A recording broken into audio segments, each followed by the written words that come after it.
আসলে আমি মনে করি আমার চেয়েও বেশি খুশি হয়েছে আমার বাবা মা, কারণ তারা আমার রেজাল্ট শোনার পর তারা দুজনেই কান্না করে দিয়েছে। সবচেয়ে বেশি হ্যাপি হচ্ছে ওর ম্যাট্রিকেও মানে এসএসসিতেও জিপিএ 5, এখন এইচএসসিতেও জিপিএ 5।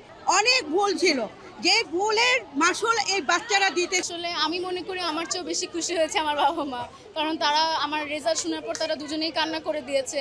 আসলে অনেক দিনরাত পরিশ্রমের পর আশানুরূপ রেজাল্ট করার পরে ওরা অবশ্যই অনেক খুশি হয়েছে।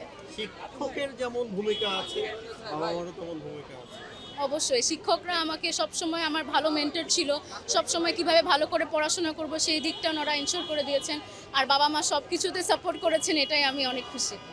Thank you. সবচেয়ে বেশি হ্যাপি হচ্ছে ওর ম্যাট্রিকেও মানে এসএসসিতেও জিপিএ 5, এখন এইচএসসিতেও জিপিএ 5। এর চেয়ে আর কিছু আর অল বিষয়ে A+। আচ্ছা, অনেকে এবার তো অনেক মানে প্রায় 5.5 লাখের মতো শিক্ষার্থী ফেল করলো। সেই সব অভিভাবকদের প্রতি অভিভাবক হিসাবে আপনার কোনো বার্তা থাকবে কি?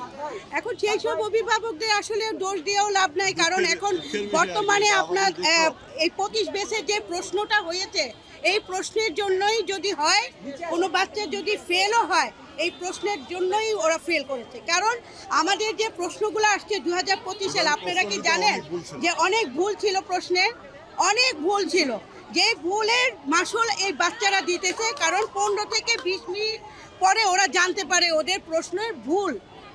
ওদের এই 15 থেকে 20 মিনিট যেই সময়টা চলে গেছে, ওই সময়টা যদি ওরা আরো পেত, আমার মনে হয় এই ফেলটা থাকতো না, এই ফেলটা থাকতো না।